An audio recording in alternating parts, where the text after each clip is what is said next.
So what you get this time is you get your medium needle felting needle, which you always get in every fairy box. You only need one needle. There's actually very little needle felting involved. You get your pipe cleaners, which you get 2.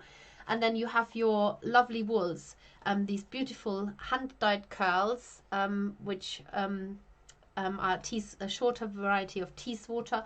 You get this beautiful merino silk wool top. That is the main dress of the fairy. Her undercoat, that's the face and the head color and the arms. And then this is the wool that you need to put underneath the head. And then you get 2 poppies in there as well. I don't want to open this up. This looks just so nicely nice and wrapped. But the poppies basically are these sort of fabric silk flowers, and you can do several things with them, which I can explain to you as well. So let's put the this one out of the way for now.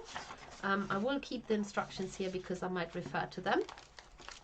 And it always comes, the fairy boxes come in a large letter box. So with this one, you don't even need to be at home to receive it. We just stick it, well, we don't, but the postman sticks it through the letterbox.